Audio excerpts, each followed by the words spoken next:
Okay, it's about 5 after, so I think we should get started.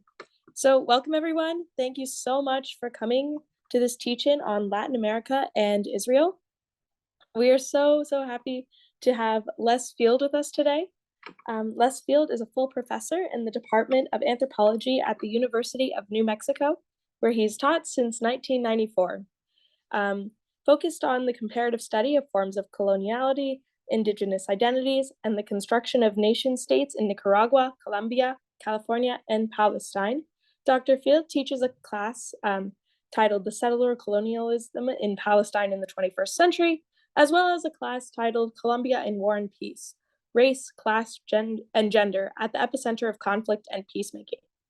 As the director of the University of New Mexico's Peace Studies program in 2011 and 2015, Dr. Field co-organized with Alex Lubin a mixed undergraduate and graduate student field school in the occupied West Bank. So thank you so much, Professor Field, for being here with us. Just a couple of points of, I guess, the structure of this. This will mostly be like a kind of a free-form discussion talk. Professor Field will talk for a bit and also answer your questions. So I guess it kind of depends on what you as audience members would like. If you would like to start out with some questions, we're more than happy to do that. But if we'd like to start with a bit of information first and then end with a Q&A, we can also do that.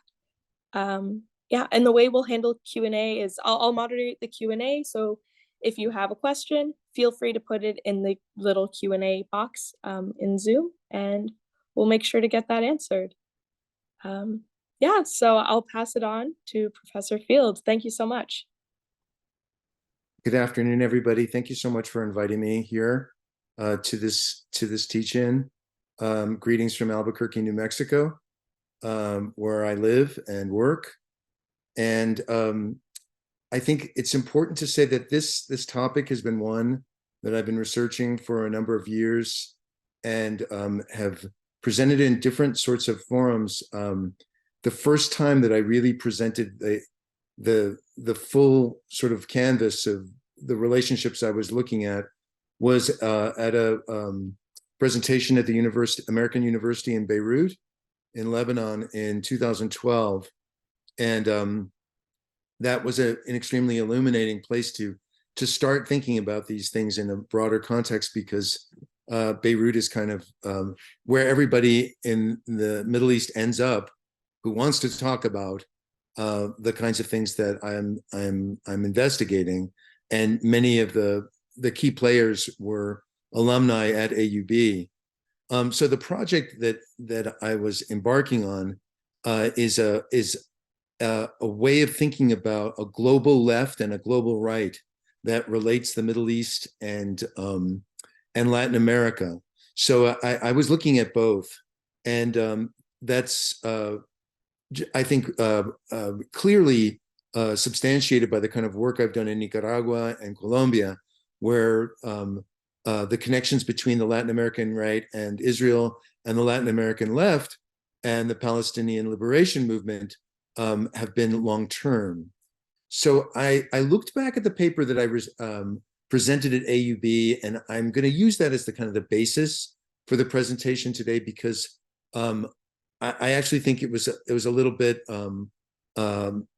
prescient in what was unfolding in the world then and what is coming to full view now. So the focus of the intervention is, in fact, the multi-layered, multi-dimensional relationships of alliance between Israel and the right-wing military regimes of Latin America on the one hand, and the specific alliances between social movements that link Latin America and Middle East on the left.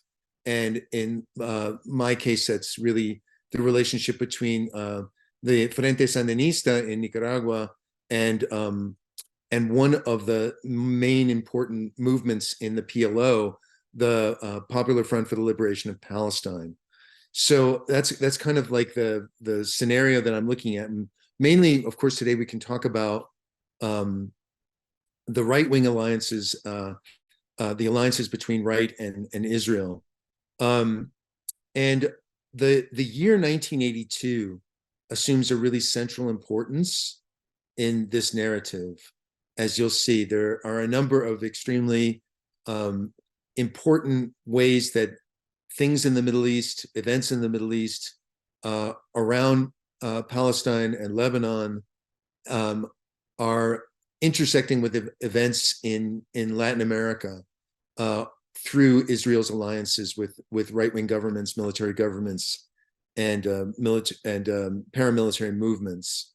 So that year kind of I think it was a year in which all these things came together, and the original title of the paper was Connecting the Dots of 1982. So that's kind of how I conceptualized it, and I also think that certain things became very clear in that year, which I want to underscore in what we talk about today. So okay, so we'll see how this all unfolds as we talk about it. So the first conjuncture I want to talk about is in Nicaragua, and that begins in the 1970s.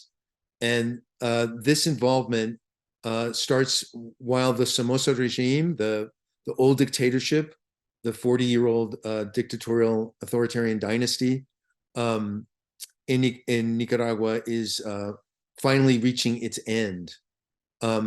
Israel was the provider of weapons to the Somoza dictatorship until the very last weeks in which Somoza was present. So for those of you who don't know, the Somoza dictatorship in Nicaragua was created in the 1930s.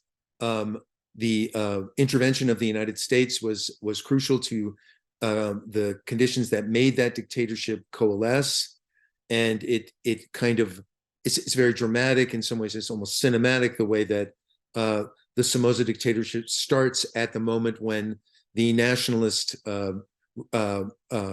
hero of Nicaragua, Augusto Cesar Sandino, who was the person who for whom the Sandinistas named their movement, was assassinated by the first Somoza, Anastasio Somoza, the first.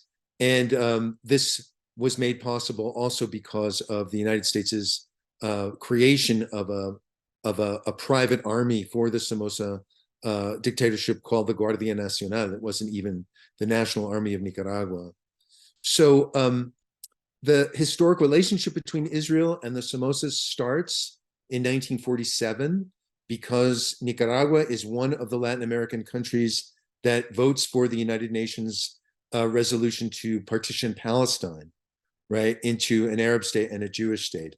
And that's a very illuminating list to look at if you want to understand these long-term relationships. What countries in Latin America voted for partition and which did not, okay? Nicaragua was one of the ones that voted, and so was Guatemala, which is extremely important, particularly because Guatemala at that point was not yet a military dictatorship, but it kind of sets up this relationship between Israel and Guatemala. Well, in the case of Nicaragua, it's really about the Somozas and their consistent alliance with everything that the United States was moving towards and pulling towards in the beginning of the Cold War era after World War II. As Franklin Roosevelt said about Somoza, he may be a son of a bitch, but he is our son of a bitch. And so there was never any lack of clarity about what kind of authoritarian dictatorship the Somozas ran. So another factor to think about in Central America and elsewhere in Latin America is the existence of an extensive Palestinian diaspora, right? So there are long-term in Chile, Honduras, Nicaragua, and Colombia, presences of Palestinian populations, along with people from Syria and Lebanon, right, in all of those countries. And those relationships are not insignificant, right? And how those are politically important sort of unfolds. Under the Sandinistas, just skipping ahead, the mayor of Managua was a Palestinian Nicaraguan named Moises Hassan. So this is not insignificant. And what I learned, okay, was that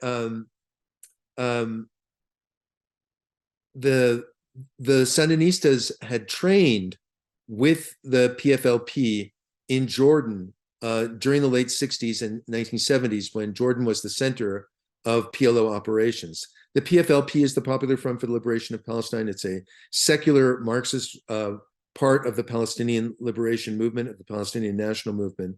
And they were extensively connected to the left in Nicaragua and elsewhere in Latin America. Is this the reason why Israel was so interested in providing weapons for the Somozas up to the very end? I'm not sure. In conversations with people in Lebanon, in Beirut, at AUB, we didn't think so. The reason why I think Somoza did that, was able to and establish those kinds of connections to Israel, had to do with the fact that I think what I said before about Roosevelt and Somoza was that Nicaragua was an area of Cold War politicking for the United States. All of Central America was, and Israel was acting as a proxy for the United States. So the United States wanted to supply weapons to Somoza till the end, but in fact, that was politically kind of a hot potato, particularly because that was still under Carter, Jimmy Carter, who had ostensibly a human rights kind of focus into his foreign policy. It was right before Ronald Reagan was elected.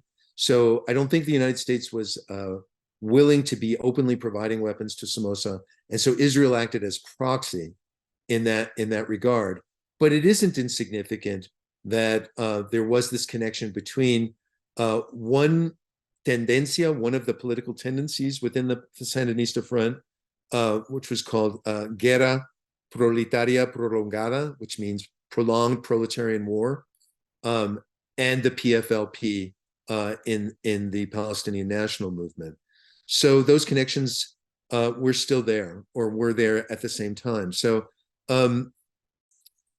once the Sandinista triumph occurred in July of 1979, the PLO very quickly established a base of operations at a embassy in Managua. So that was very clear that there was a favoring of the Palestinian national movement amongst the Sandinistas from the very beginning.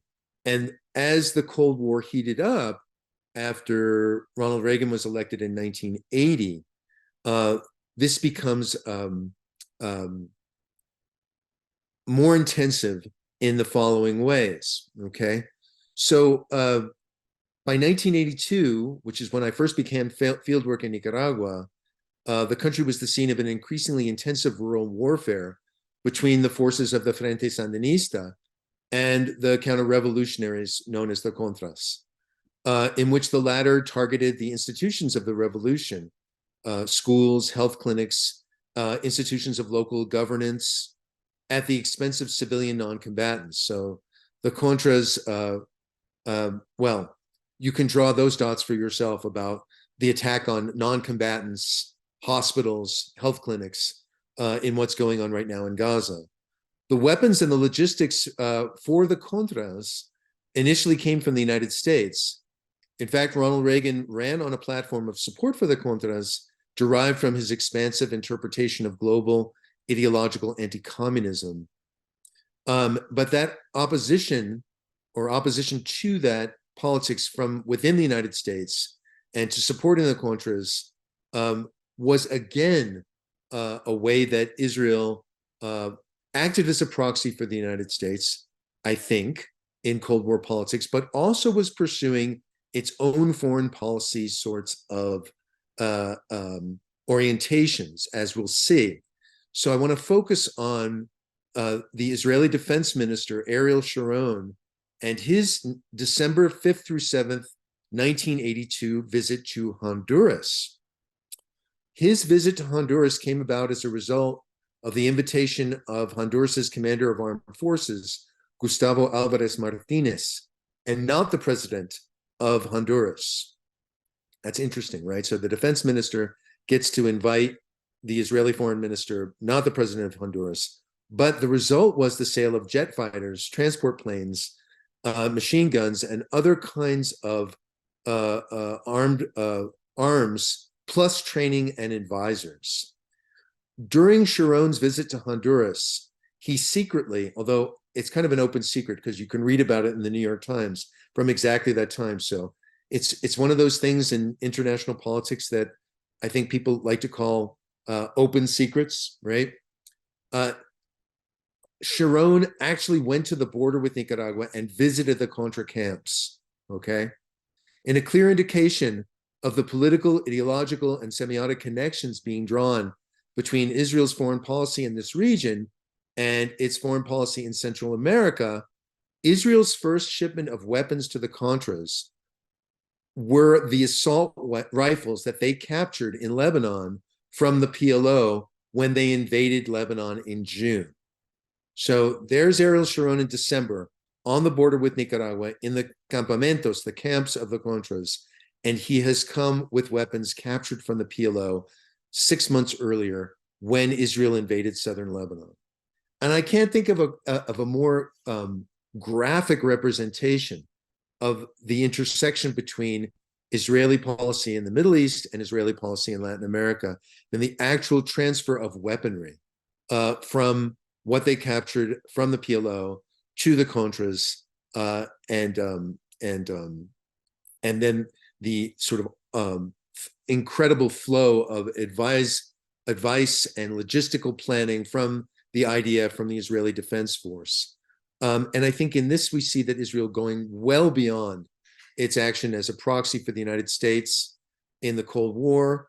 And it then throws us back to asking what were Israel's specific interests in the Cold War, given the Cold War ideology of anti-communism. And I think we can respond to that question by looking then at Israel's relationship to the Guatemalan military during this same period of time. So as in Nicaragua, Israel has purported that its alliance with Central American countries dates back to their vote of support for the 1947 partition plan and their immediate recognition of Israel in 1948, and then their subsequent vote to admit Israel to the UN in 1949. In the case of Guatemala, as I hinted previously, this is kind of a specious assertion because Guatemala in the late 1940s was ruled by an elected social democratic government, the government of Arevalo and then of Guzman, Arbenz Guzman, right? Both of whom were, especially in Central American terms, more or less social democrats. But those regimes had been removed by a CIA plot in 1954, right? So the CIA supported a coup d'etat in 1954, which removed the elected government of Guatemala. This is the foreign policy of John Foster Dulles and his anti-communism, and what ensued after then were a succession of increasingly violent, brutally violent military regimes. So for Israel to claim that, well, we're friends with Guatemala because Arbenz Guzman and Arevalo were friends with us in the late 40s and early 50s is quite specious, because it's a completely different government, right?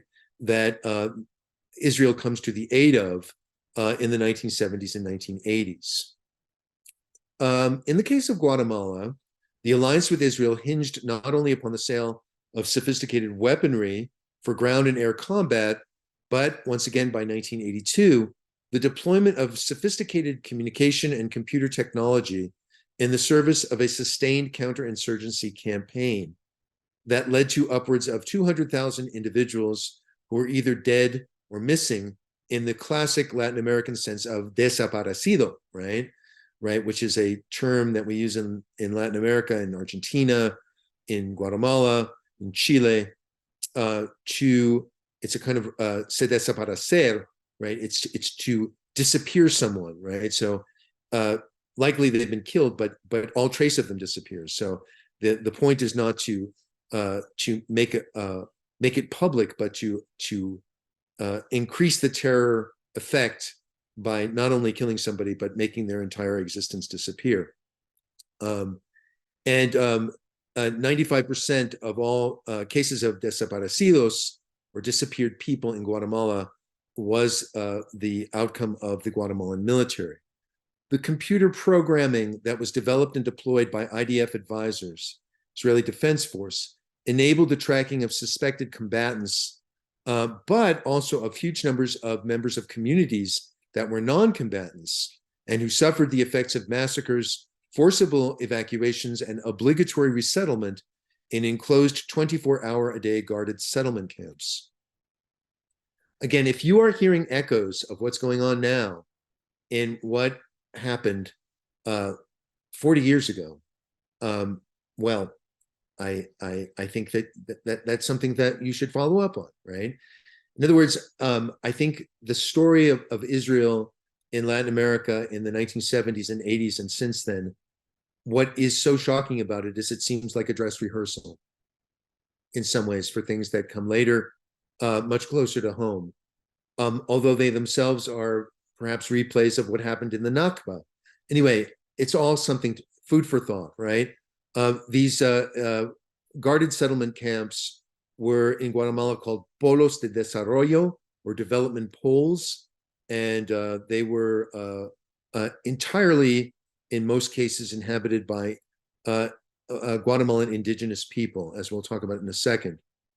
In the original paper, I did note that just as in the occupied West Bank, the expulsion of mass numbers of peoples from their historic communities, their forcible resettlement, and the massive land grab that benefited a state-building project were formulated around technologies of continuous, intrusive surveillance and suppression of conquered populations.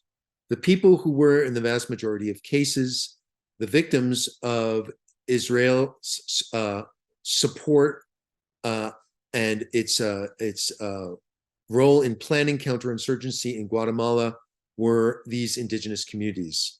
Over 40% of Guatemala's population is composed of linguistically and culturally diverse indigenous peoples. So what do we draw from this other than the chilling implications for Israeli policy before, at that time, and now in terms of its relationship to Palestinian people? Israel's deep involvement in one of, if not, the most directed campaign against an indigenous population in the Americas of the 20th century, to my mind, underscores where Israel understands its global priorities and how indigeneity is viewed by the Israeli political and military establishment in the Middle East and outside of the Middle East, and how that becomes then a focus of Israeli military and political intervention. So I don't think it's any accident that Israel devoted its military investments in Central America to Guatemala in the ways that it did. I don't think that's an accident. So moving on to my next example, which is in Argentina.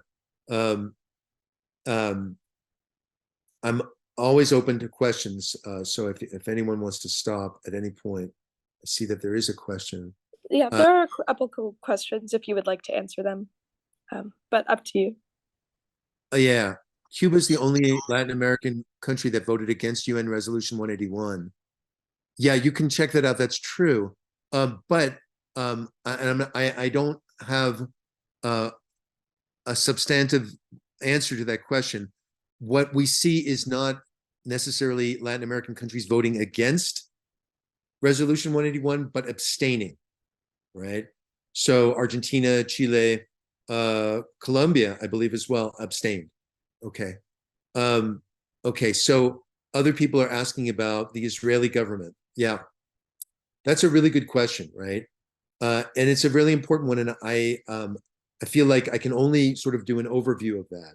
So for those of you who know anything about Israeli history, the Zionist movement was dominated by a liberal left tendency that is frequently called labor Zionism, up until the 1970s, right? So Golda Meir, Levi Eshkol, Abba Eban, David Ben-Gurion, they're all part of the liberal left in the Zionist movement, which means many of those people were members of the Socialist International. They considered themselves socialists, right? They were aligned to the kibbutz movement in Israel. And in the 1970s, we see a sea change occur in Israel that leads to the election of the first right-wing governments in the very early 1980s. So Ariel Sharon, right, who visits the Contra camps, the defense minister, he is the defense minister for the first right-wing government in Israel of the Likud party, which is the same party, as I'm sure you all know, of Netanyahu, and that was Menachem Begin. Okay, he was the leader of the Likud and became the prime minister of Israel. So again, we could get much further into the kind of changes that occur in Israeli politics that are linked to ideological shifts from labor Zionism to Likud Zionism, but also are about shifts between the power base amongst Ashkenazi Jews to an increased role in Israeli politics of Mizrahi Jews, people of Middle Eastern and Sephardi origin. So those are all really complicated issues, but they're very important. They're very important. So what I will say then is that what we're talking about in terms of connecting the dots of 1982 is an Israel that's already under right-wing government domination, right? Under the government of Menachem Begin and Ariel Sharon, who himself, of course, becomes prime minister and also is the one who pioneers the so-called Gaza disengagement of 2005, right? Which has everything to do with where we are right now. So that being said, the roots of Israel's policies in Latin America predate the Likud government that comes to power in the early 1980s. Okay, and they have to do with these connections to what countries in Latin America vote for the partition of Palestine, and who then immediately recognize Israel after its independence and vote for its admission to the United Nations in 1949. So I will move to the next example, which is Argentina. Okay, this example is really important because it underscores, and I hope that you will all find this useful in our encounters with people who accuse us of anti-Semitism because we are critical of, or even, as in my case, consider ourselves anti-Zionist. And in the case of Argentina, I think we see the Israeli government pioneering the differentiation between anti-Semitism and anti-Zionism. And by the way, just in case anyone wants to know, I am myself Jewish. I was raised in a Zionist household, and my dad was a Holocaust survivor. So my path to anti-Zionism, which we don't have to get into right now, comes from that direction. If Israel's culture of alliance, as we have seen in Central America, hinged upon ideological anti-communism and a view of indigenous peoples that can clearly be associated with the longue durée of European colonialism in the Western Hemisphere, the alliance between Israel and the Argentine military provides a window into another element of Israeli ideological and political culture that, for me, was very surprising. That is, the claim asserted and vigorously defended within classical Israeli ideological discourse, and of course, American Jewish discourse as well, that there's no distinction between being anti-Israel and being anti-Semitic. Okay. Israel sold sophisticated weapons to the Argentine generals and was indeed Argentina's firm ally during the Falklands War, which in Latin America is called the Malvinas War, which was fought between Great Britain and Argentina in that year, 1982, from April to June of 1982. The weapons included some of the most important elements of the combat: surface-to-air and air-to-air missiles, missile alert radar systems, fuel tanks, very large fuel tanks to be used on bomber planes, anti-tank mines, large bombs, and mortars. While discussion of Israel's support for the Argentine war effort have sometimes hypothesized that Menachem Begin, who, as I said, was then the prime minister of Israel, who had a long-standing antipathy to Great Britain, stemming from his own days as a terrorist in the 1930s and 40s. And I don't think anybody can dispute that Menachem Begin has a terrorist history. All right, maybe some people would dispute that, but I think that would be, again, quite mendacious. At the same time, the fact remains that the Argentine military's guerra sucia, or dirty war against the left, and all the perceived enemies in that country during the 1970s and 80s disproportionately targeted Argentine Jews. For those of you who know, the Jewish population of Argentina is quite large. It's in the top 10 Jewish populations of the world. It used to be, I think, about 200,000 people. I think it may be a little bit less than that now. As numerous scholars have pointed out, the Argentine military was explicitly anti-Semitic in its targeting of Jewish Argentines and routinely utilized Nazi symbols and images in its own propaganda, as well as in its infamous torture chambers. And I think I have heard testimony from people who were in those situations that there were posters of Hermann Goebbels and Hermann Göring and Joseph Goebbels in those torture chambers.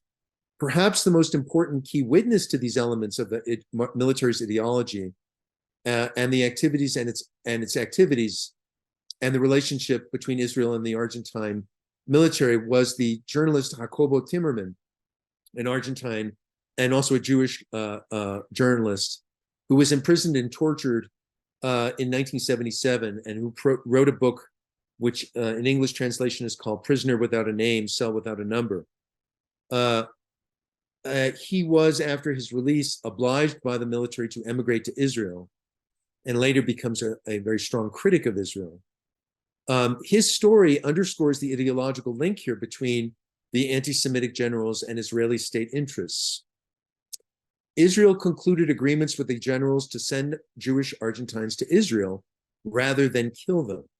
For Israel, the logic was that diasporic Jews of Argentina were legitimate only insofar as they became immigrants to Israel, and therefore it affirmed the ideological platform of the Israeli state's existential gestalt.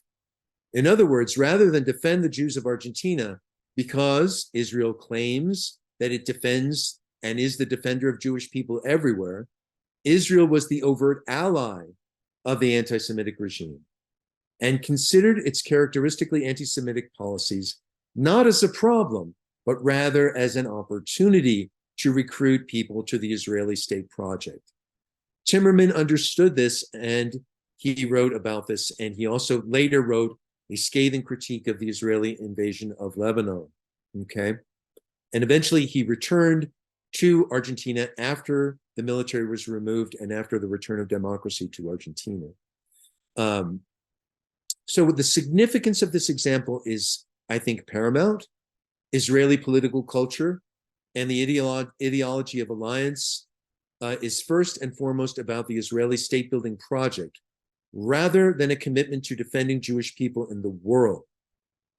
Remember that, right? It's really important because every time an Israeli leader says that's what our purpose, our raison d'etre is to defend the Jews of the world, they have in their long history in Latin America shown time and time again this is not the case. This buttresses the distinctions between US imperialism on the one hand and Israeli foreign policy on the other, notwithstanding how they resonated around ideological anti-communism.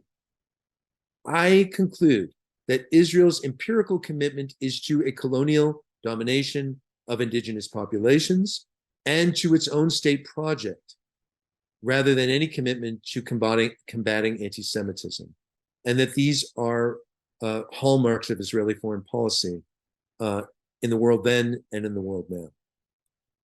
So we are now at 10 past the hour. We can take questions right now, or I can continue to talk about the case that I've written even more extensively about, and which is not in the 1980s, but is really current, but really starts in the 1990s and early 2000s. And that's the relationship between the paramilitares, the right-wing death squads of Colombia, and the Israeli military. So let me look and see if we have a lot of questions. We do. And do you think I should address those questions now? Yeah, I think you can go ahead and address them, especially the one that asks if there are any examples of this in Brazil, since I assume you are referring to things similar to Argentina, but if the poster of that question would like to clarify what they're referring to.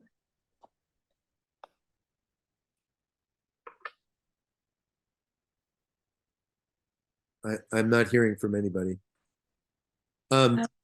You're welcome to unmute if you would like, or, oh, okay. Oh, in general. Okay, so are there any examples of, I guess, Israeli influence in Brazil?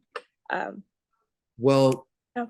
I am not an expert about this, and I'm going to defer to people who have greater expertise. I know that Israel has been a big investor in Brazilian agro industries, in not as big as China or the United States, but definitely invested in selling irrigation technology to Brazil. In terms of relationship between the Brazilian military and the Israeli military, it's an interesting question. I think one response is they might be competitors because, right, the Israeli military industrial complex is a massive earner of foreign exchange for Israel, but Brazil is one of the also largest markets for and merchants selling military hardware in the world today. So it's possible that they compete. So I am not going to go beyond that. That's a kind of initial reaction. Someone asked about recommendations about reading about these activities in Central and South America. And I'm going to shamelessly self-promote my article in the Latin American Research Review from 2017. And I will give you the title of that because I'm going to pull it up right now. The title of that article is the Colombia-Israel Nexus Towards Historical and Analytic Contexts. So I'm going to just start.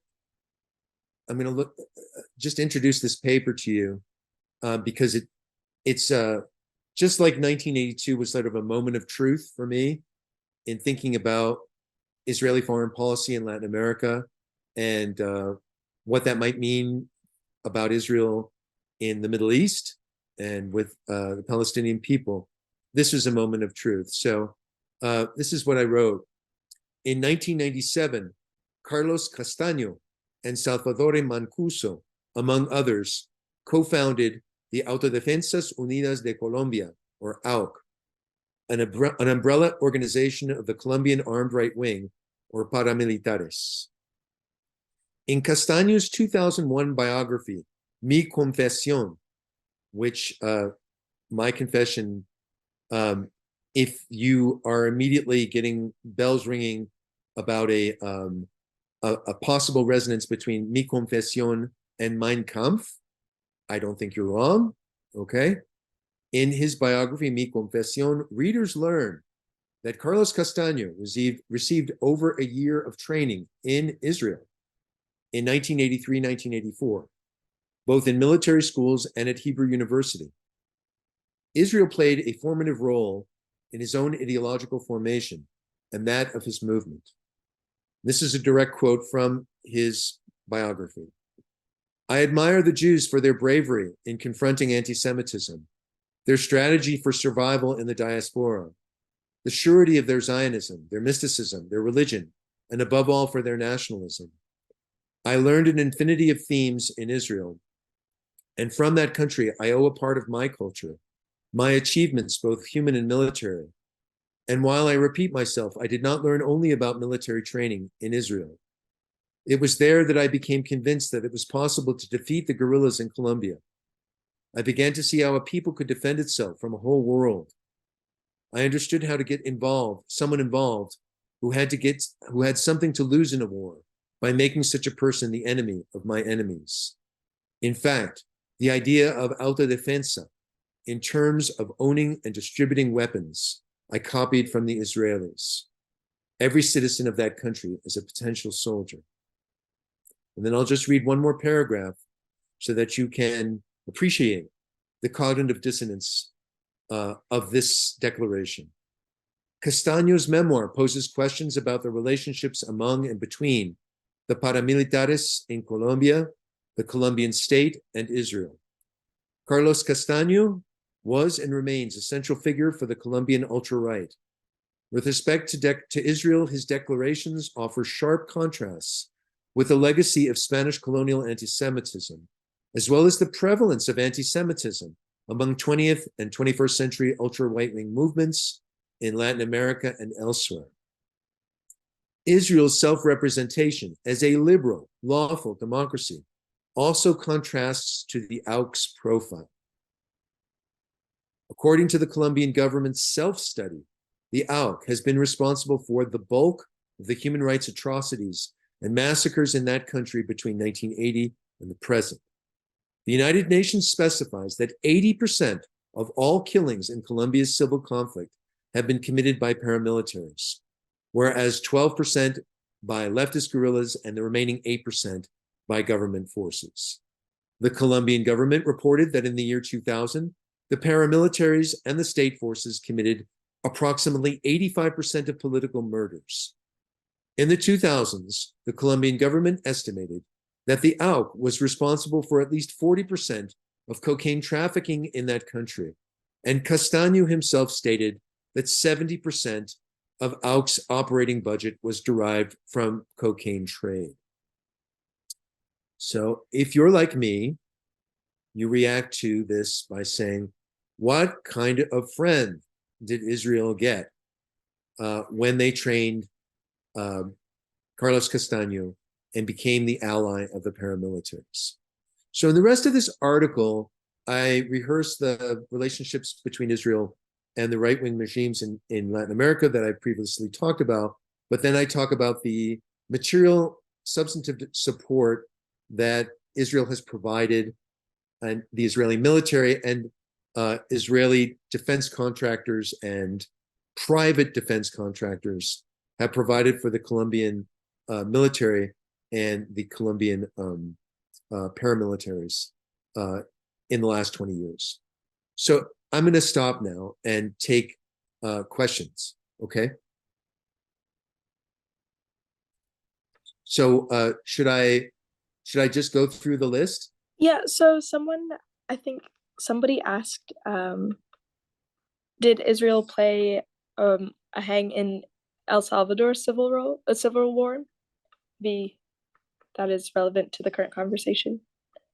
It's a very good question. So my understanding is that, for one thing, the United States did not need a proxy in El Salvador. The United States was openly arming and advising the Salvadoran military. So Israel played less of a role, to my understanding, in El Salvador with respect to, or in comparison to, either Guatemala or Nicaragua. Did it play a role at all? I have not been able to trace a specific data connection between El Salvador and Israel. I suspect so, but if it was true, it was much, much less prominent than in either the Nicaraguan or the Guatemalan case. So Israel was hell-bent on supporting the Contras in Nicaragua and supporting the military government in Honduras in that way. So there was a very strong connection there.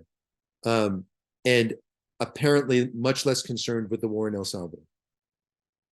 It is possible that there's a connection there, but I have not substantiated that in a way that satisfies me. Okay, thank you. So I'll move on to another question. Just trying to keep the theme consistent. So you said that Israel's influence in Guatemala shows its views on indigeneity. Why do you think it holds these views? So there's a number of different connections here.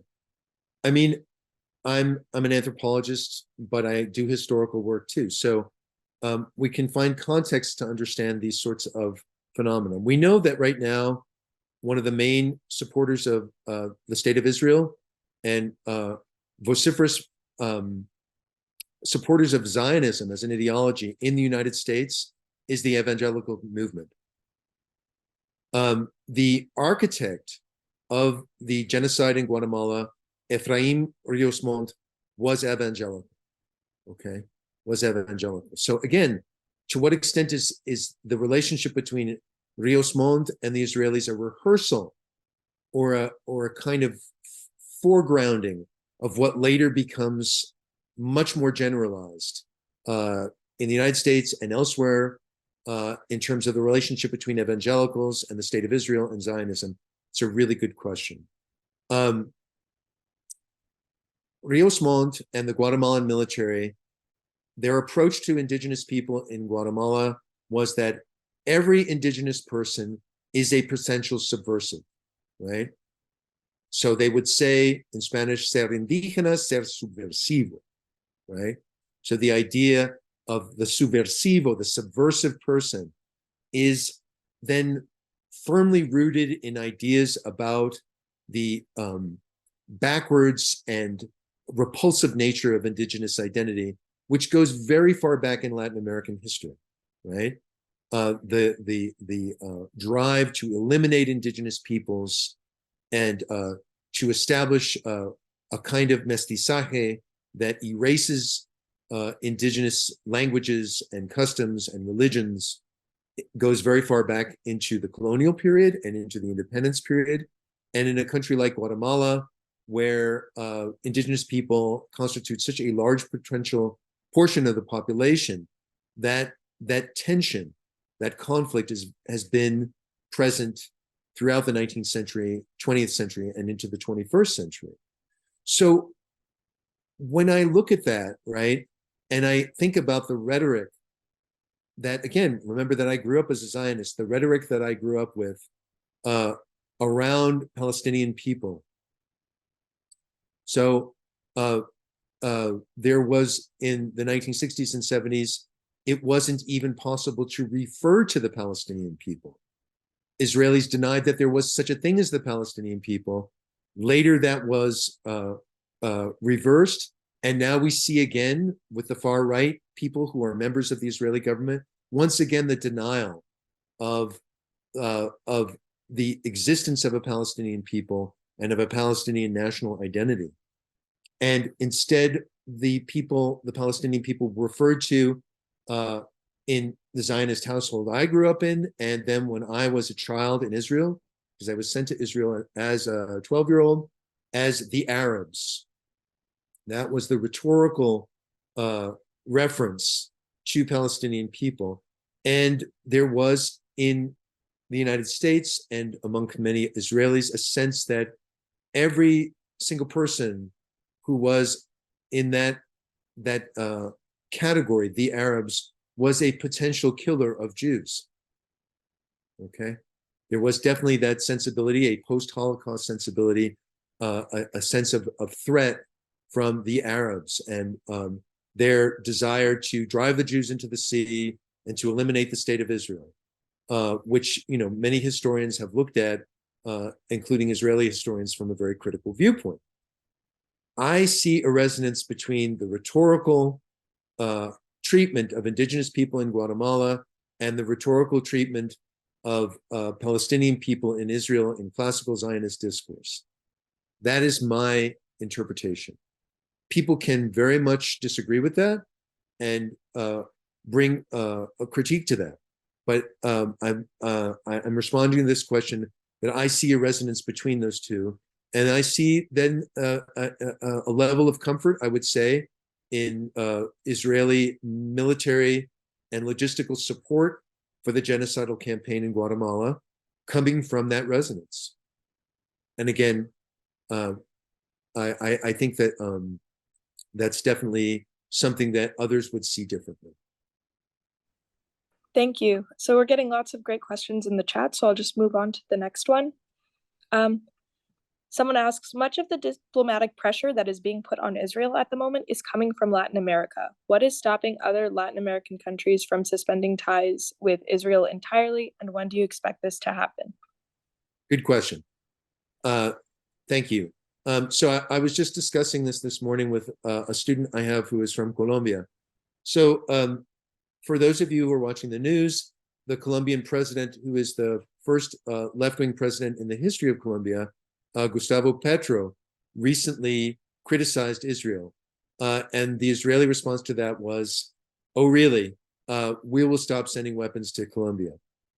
So at which point, Colombia sort of, I would say, stopped making critical comments about the Israeli incursion in Gaza. By contrast, Bolivia formally severed its diplomatic relations with Colombia. So what's the difference?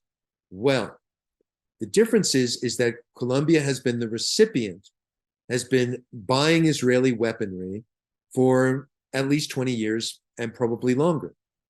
When you buy weapons from a provider, you are hooked into the necessity to buy replacement parts and to maintain those weapons with that same technology, right? So if you get your weapons from Russia, you're going to be hooked into a supply line of replacement parts and maintenance from Russia. If you do that with the United States, same thing. So Colombia is in a position in which it is not terribly feasible to sever relationships with Israel because Colombia depends on Israel for much of its military hardware. And that is the contrast with Bolivia, which does not, right? Bolivia has not been buying weapons from Israel for the last 30 years or more. In every case in Latin America, you would have to look at that relationship. What is the relationship between the Israeli arms industry and the source of weaponry and material and training and advice from Israel or not in that specific case? Great, thank you. The next two questions are sort of related, so I'll just read both of them. Yep. One says, what drives Israel to support ultra-right military regimes across the world? What does it stand to gain? And the other one says, what is Israel's end goal in Latin America? So, well, I hope that the presentation showed that there were, up until the end of the Cold War, two things going on. One was that Israel was willing to act as a proxy for the United States in the Cold War. When the United States was unwilling to openly be selling weapons or providing military hardware or advice, Israel was willing to do so. So Israel was a partner of the United States during the Cold War in that way. But Israel pursues its own foreign policy interests as well. From the Israeli point of view, some of that has to do with long-term long-term diplomatic relationships, say in Central America. That's what they say, right? We have been friends with Guatemala and Nicaragua and other countries in Latin America since the UN partition plan, right? That would be one Israeli point of view. Another would be that it's business, right? So Israelis frequently say, oh, well, we live in a really tough neighborhood. We really can't choose our friends. And it's a really tough world. And so we can't really choose our customers. So, yeah, I mean, I've heard that from Israelis. I've heard that from American Jews as well. I grew up hearing that kind of thing. And I feel like, well, you know, that's kind of a weak sort of explanation. You know, you can't choose your friends. Well, I think you can, right? And I think you can also have certain standards of who you will and won't sell to, and under what conditions. So again, I would say that there are some very deep connections between Israel and specific right-wing military regimes, right? In the case of Guatemala, I think there was a resonance there. In the case of Nicaragua, I think that Ariel Sharon was really interested in supporting the Contras for ideological reasons, right? He was a right-winger. He saw the Sandinista revolution as a left-wing movement, also one that was friendly to the PLO. And so he was all gung-ho about supporting the Contras. In the case of the Argentine military, again, some have said it has to do with Menachem Begin's long-term antipathy to the British, maybe a little bit, but I think also, and some might see this as a cynical sort of view. But if you listen to Netanyahu on other occasions, I don't know if you remember when there were a series of violent incidents in France and the editor of the magazine Charlie Hebdo was killed, and Netanyahu went to France, and basically he said, hey, French Jews, I'm sure you're feeling unsafe in France. It's time to emigrate to Israel. So there is a way that people like Netanyahu, maybe not everyone in the Israeli spectrum, political spectrum, but people like him see anti-Semitism not as something to combat in the world at large, but as an opportunity to recruit people to the Israeli state-building project. Again, some might find that very cynical, but that is what my interpretation of those kinds of declarations and the kind of behavior that the Israelis have demonstrated, say, for example, during the Argentine military regime. What is their end game? Their end game is to sell a lot of weapons, to have countries that are kind of always on the hook to Israel for maintenance, replacement parts, improvements in technology. So to have clients, right? To have military clients, and to oppose regimes that they find unfriendly, that are excessively aligned to the Palestinian national movement, by being aligned to right-wing regimes that are comfortable aligning to Israel. I just thought of something in terms of Brazil, which is kind of chilling. So if you remember the ultra-right president of Brazil that was recently voted out, Jair Bolsonaro, right? Bolsonaro, who is, well, obviously sexist, a racist, has said anti-Semitic comments, homophobic, all of those things. Netanyahu brought him to Yad Vashem, which is just unbelievable, right? Yad Vashem is the permanent memorial to the victims of the Holocaust. And there's a photograph that I saw of Bolsonaro at Yad Vashem. He's turning towards the photographer with a smirk on his face and clearly thinking, can you believe I'm here, that they brought me here?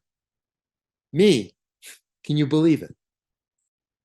So I think that Netanyahu, in his alliance with right-wing regimes all around the world, including ones that are explicitly anti-Semitic, like the regime in Hungary, that was a connection between Brazil under Bolsonaro and Israel. Thank you. So we have another question about, sorry. All right, let me read the question. Did Israel have a hand in the civil war in Peru at all, or in the modern day political instability? I don't like to speak beyond my expertise. So I have read a number of statements that Israel provided some logistics for the war against Sendero Luminoso under the former president Alberto Fujimori. I don't have enough information to make that anything more than I have seen some information about that. So that's an area for future research for any of you. Okay, thank you. Somebody else asked, what is your take on Mexico, both in the past and now with a potential Jewish president next year? Interesting. So Mexico, I think, abstained from the 47 partition plan resolution in the United Nations. Check that. But I look at that list frequently to try to sort things out in my mind, and I believe Mexico was one of the abstainers. Mexico has, for Latin America, a rather large Jewish population, right? Relative to any place else in Central America. So the largest Jewish population in Latin America is in Brazil, second biggest in Argentina, and I believe third largest in Mexico. I believe so. Again, check that. So I think that we are looking at a population that is both Mexican and Jewish, you know? They see themselves as Mexican people. And I don't know a lot about Scheinbaum. I don't know what her take is on Middle Eastern politics. I'd be interested to see that. So I think it's quite possible to be a president of Mexico and be a Jewish person, just like it was possible to be a president of the United States and be a Black person, right? And that does not determine your politics, right? That is not a determinant of your politics. It's a part of your identity and part of the way you see the world, but it is not strictly determine what kinds of policies you're going to follow. So my sense is that if Scheinbaum were to become president of Mexico, we will see a political career that is about the interests of Mexico. That would be what I would think. Thank you so much. Briefly, I'd like to pivot to a more like college campus focused question, just because most of us are college students. So somebody's asking about, they'd love to hear your experience organizing either on your campus or speaking to BDS movements or just campus activism in general. Sure. So I can talk about my campus and UNM, and also I can talk about my work in BDS in the American Anthropological Association. So University of New Mexico is a pretty different place than the East Coast. It's a majority minority campus. So over 50% of the students are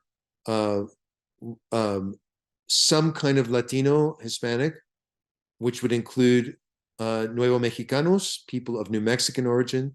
New Mexico was a part of the Spanish Empire. It was its own part of the Spanish Empire and has its own history. So there are people, many people in New Mexico whose ancestry goes back to Spanish colonialism. It does not have to do with Mexico. They came from Spain, in many cases, directly to New Mexico. And there's also a history of people from Mexico coming here as well. But those are long-term histories. So New Mexico is a place where the vast majority of Latino people did not cross the border crossed them, okay? Quite literally. So any classroom that I teach is about 40, 50% Latino and about 10% Native American. There are 19 different tribes in our state. The largest one is the Diné or Navajo Nation. And then there are, I think 17 different Pueblos. I may have gotten that number wrong. 2 different Apache tribes as well. So Native students in every classroom as well.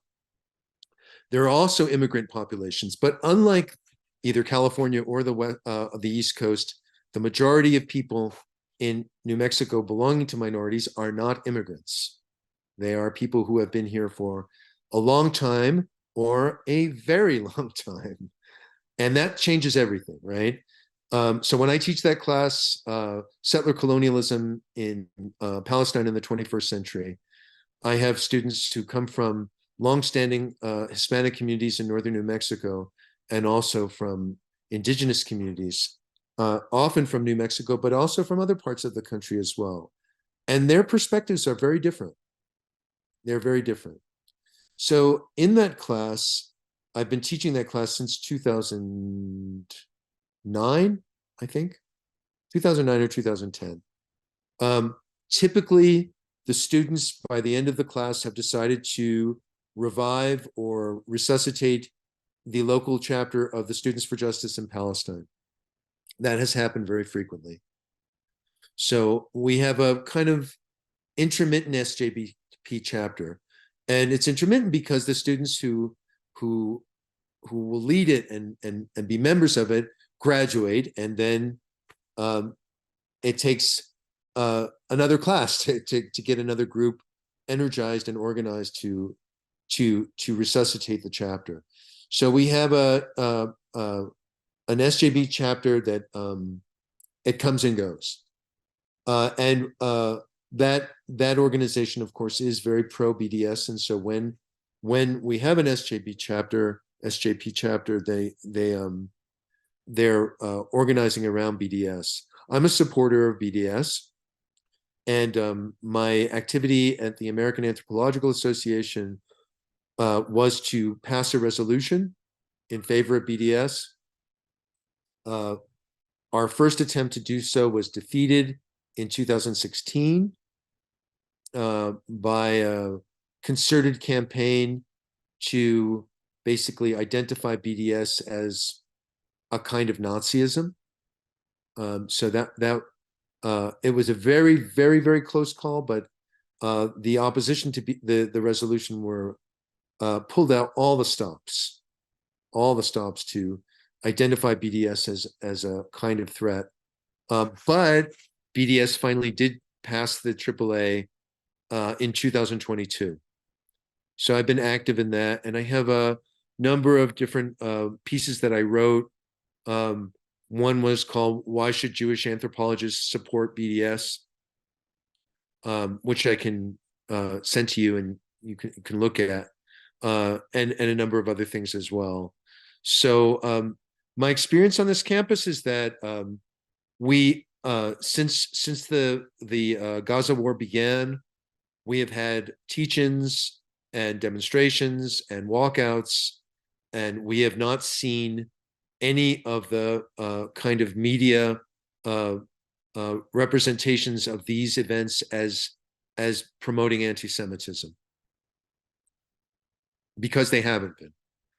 Every event that I go to and participate in, I also have been part of delegations to our congressional representatives, our senatorial and House of Representatives individuals. I sit at a table with Palestinian people and with Jewish people and with other members of the community.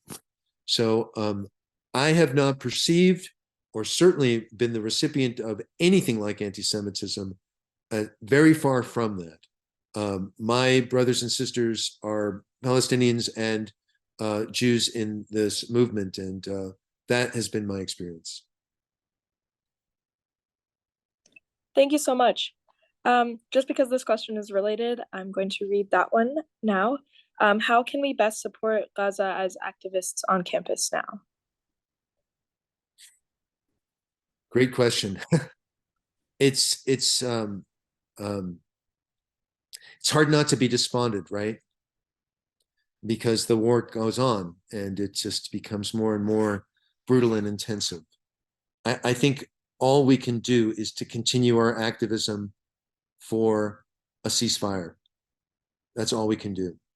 A ceasefire that also ceases the flow of military hardware from the United States to Israel. As we know, that military hardware is not just sort of sitting around, it's being deployed actively. Very large bombs, lethal bombs, are being used. And they're being used, obviously, against civilian populations. It's impossible to escape that conclusion. So we have to continue our activism in favor of a ceasefire. There's just no way around that. I would say that we also need to fight against the way that the media is representing this movement as having anti-Semitic overtones by being very explicit that we are not anti-Semites and that we are against atrocity, right? Whether that atrocity is being carried out now by the Israeli military in a way that is many times, as always, more than anything that the Palestinians could possibly do. But I think it is also important to speak out against the atrocities that Hamas did on October 7th. I don't see that any way to avoid that. I think that's very important. So atrocity is atrocity. Human life is human life. Defending children, defending non-combatants is a principle that we are either for and in favor of universally, and if we're not in favor of it universally, then we're not in favor of it, okay? So I think we need to be explicit in our human rights orientation, in our orientation towards the defense of non-combatants, in our rejection of atrocity. So be active, go out and demonstrate for ceasefire, and be explicit, and don't let the media represent this movement as being also anti-Semitic or sort of having an anti-Semitic agenda. Don't let that happen. Speak out against that. Thank you. This is a little more general, and I'm going to try to combine these two questions because I think they're related. Oh, there, it started again. Okay. All right. So what is Zionism? What is anti-Zionism? And then is Israel the victim? Okay. So they are connected. Everyone knows that the conditions in Gaza were extreme in many ways prior to October 7th. Everyone knows that Gaza was under a full blockade by air, by sea, and by land. Everyone knows that Israel was able to stop the flow of fuel or water or energy or food at any time that it deemed it necessary for its own security. Everyone knows that since Gaza became dominated by Hamas in 2006 and 7, that Israel has gone to war repeatedly against Gaza using bombs, and that Hamas has shot rockets at Israel that are, by contrast, have always been highly ineffective and dwarfed by the Israeli armed response. So I think the idea that everything started on October 7th is a mendacious idea. It requires a conscious act of not telling the truth. The truth is that conditions in Gaza have been horrendous, have been increasingly unlivable for many years. In 2014, the United Nations estimated that by 2020, Gaza would become fundamentally unlivable and unsafe for human habitation. That was the United Nations in 2014. It's 2023. So we're past the date of expiration for livability as set by the United Nations. So this is not a defense of anything that Hamas did on October 7th, but it is impossible to deny these contexts. So October 7th is not when this began. So what, oh, that question has disappeared. I don't think that Israel can represent itself as a victim. I think the people who lost their lives and who have been kidnapped are victims, indeed, just as the people who are subjected to the bombing are victims of Gaza. So there are victims, yeah. There are Israelis victims, for sure. But the state of Israel pursued a policy since 2007 of blockade and constriction that created a kind of ongoing nightmare in Gaza that has been substantiated by the Israelis themselves. So that is the context in which October 7th occurred. It is, I think, undeniable. Zionism is clearly a nationalist movement that claims to be the nationalist movement of the Jewish people. I am a researcher about the conditions that existed in Europe before the Second World War, particularly in the area of the Russian Empire that was known as the Pale of Settlement, where a plurality of the Jews of Europe lived. It's now Lithuania, Belarus, much of Ukraine, part of Russia. That's where a significant portion, more than half of the Jews of Europe lived. And in that area, there were a number of different national movements. Zionism was one of them. So if you want to research the history of Zionism, it's very important to look at the general context of social movements, political movements, national movements amongst the Jews of Eastern Europe and Central Europe before the Second World War to understand what Zionism was and where it came from.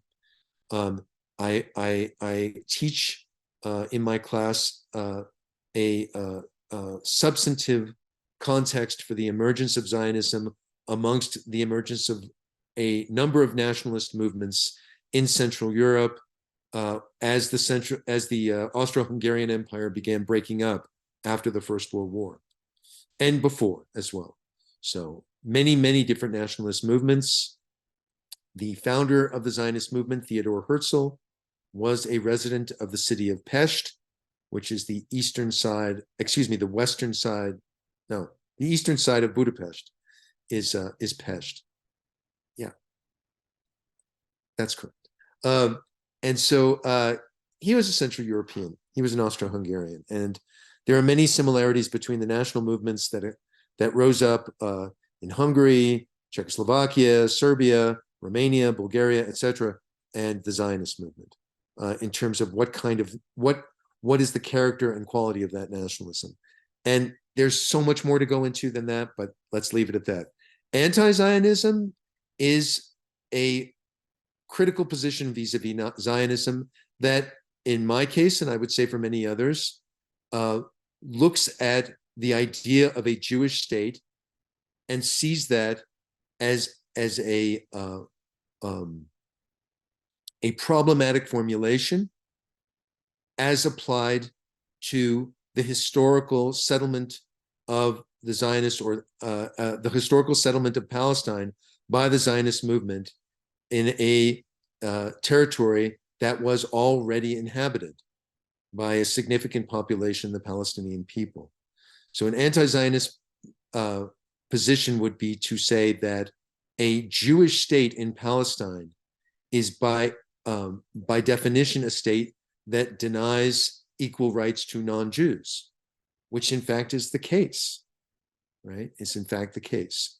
And at the very beginning of the Zionist state, the state of Israel, we see the Nakba and the mass population removal of over 700,000 Palestinians at the very initiation of Israeli independence. And then we see just a whole history of unequal rights for Palestinian people that are graded and differentiated depending on where Palestinians live, whether they're citizens of the state of Israel, they live in the West Bank, they live in the city of Jerusalem, they live in Gaza, and so on.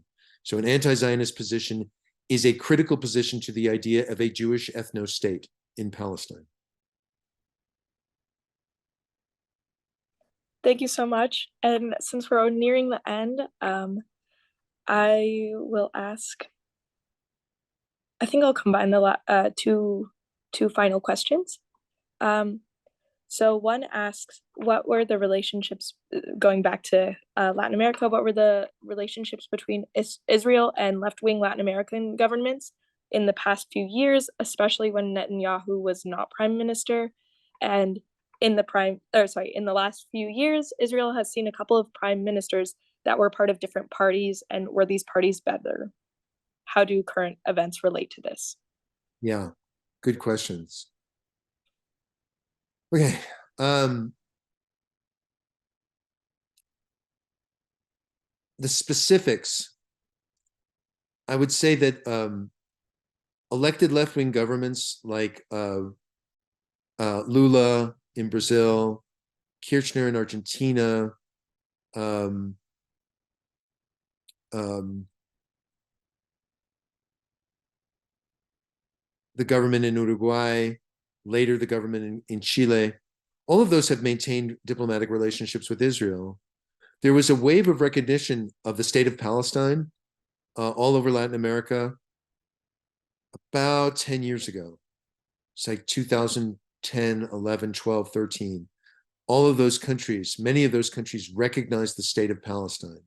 But that didn't mean that they broke relationships with Israel. So I would say that in the case of elected left-wing governments, which basically are social democratic governments, Brazil, Argentina, Chile, Uruguay, um, uh, Mexico, in any case, every one of those cases, those governments maintain a relationship with the state of Israel. Under Netanyahu, under the other governments that we've seen, it's been stable. When we talk about authoritarian left-wing governments, say Venezuela and Nicaragua, those governments have been much more aligned with Putin's Russia, and in many cases, particularly Venezuela, establishing very strong relationships with the Iranian government. So in the case of Venezuela, there's been a rhetoric, anti-Israeli rhetoric, ever since Hugo Chavez, right? Very much so. And the government of Daniel Ortega has become increasingly vociferous in its anti-Israel rhetoric as well, and in its alignment with a kind of Putin worldview and a Putin policies towards many different parts of the world. So I would say that in terms of whenever Netanyahu has not been in government, but that has not been that much in the last 16 years. Was a brief period of a coalition that was led by also a right winger, right? He was not either center or left, that government. But I would say there was a stability in terms of elected left-wing governments or social democratic governments and their relationship to Israel. So that would be a response to that. And I guess that would also mean that there was a stability, regardless of who's prime minister, in terms of Israel's provision and sale of weapons to Colombia. That has been stable, and since the beginning of the 21st century, easily.